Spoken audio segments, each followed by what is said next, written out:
A morsing is a wind percussion instrument, mainly used in Rajasthan, in the Carnatic music of South India and in Sindh. It can be categorized under lamellophones, which is in the category of plucked idiophones. It consists of a metal ring in the shape of a horseshoe with two parallel forks which form the frame, and a metal tongue in the middle, between the forks, fixed to the ring at one end and free to vibrate at the other. The metal tongue is bent at the free end in a plane perpendicular to the circular ring so that it can be struck and is made to vibrate. This bent part is called the trigger. An instrument with a history of 1500 years, its exact origin in India is not well documented. In the tradition of the Indian gurukul system of teaching, thus folk tales are a secondary source of its history. In India it is found mainly in South India, Rajasthan and also in some parts of Assam. It is also sometimes used while playing Rabindrasangeet in Bengal and in Assamese folk songs. In South India, it features in Carnatic concerts and percussion ensembles. It is said to be the precursor to subsequent instruments such as the harmonica and the harmonium. In Rajasthan it is called morsing and is used as a percussion instrument in Lokgeet.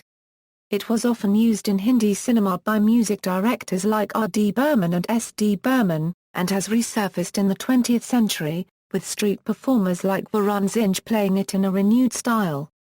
Playing technique: the morsing is placed between the teeth and held firmly in the hand and is struck using the other hand to produce sound. Movement of the player's tongue, variations of the throat and blowing and sucking of air through the instrument produces different sounds or overtones. Thus some players use it as a form of practicing pranayama. Others speak into the instruments while playing, thus giving it the effect of a light haunting echo. The morsing is firmly held in the hand, the frame or the ring between the palm and the fingers, usually in the left hand. Care should be taken to see that the middle part or the metal tongue is not being touched when held idle. Then the upper of the two parallel forks is gently pressed against the front upper teeth. The lower fork, against the front lower teeth, so that the metal tongue will not contact the teeth when it moves. The trigger is plucked with the tip of the index finger. Sound is produced due to the vibration of the metal tongue of the morsing in the mouth and the throat cavity. Movement of the player's tongue with constant plucking can produce very fast patterns of sound. By constricting the space in the mouth and throat, many variations of sound can be produced.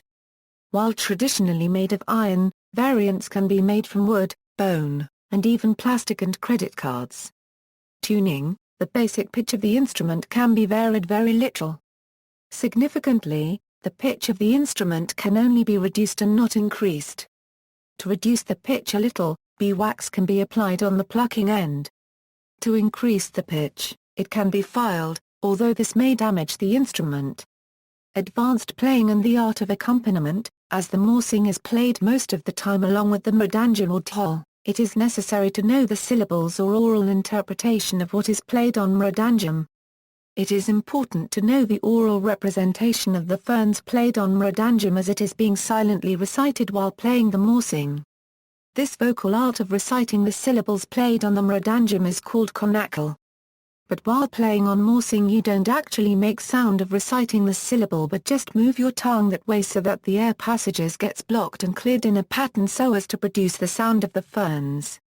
It is essential to follow the mridangam and play the same ferns as far as possible, though it is difficult owing to the limitations of the instrument. Glimpses of uniqueness and versatility of the morsing can be shown when accompanying singly for the song or during Naraval or Swaraprastara. The morsing is played as a shadow of the mridangam throughout the concert and the instrument's capabilities should be exhibited when playing or accompanying alone or during thani or talavadyas. Though working on completely different principles, the music of the morsing sounds similar to that emanating from the Australian didgeridoo. Variants across the world: the morsing exists, in nearly the same form and design all over the world, and is called by different names in different languages. For example, morsing, Kaugsang, Valgang, Munthapa, Zonbawarak, Malamal, Gumbagtha, Maranzano, Durump and Dambrialis Banda Umbralis.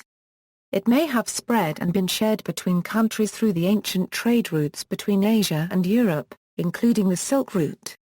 Its popular name Jew's harp is a corruption of the name jaw harp.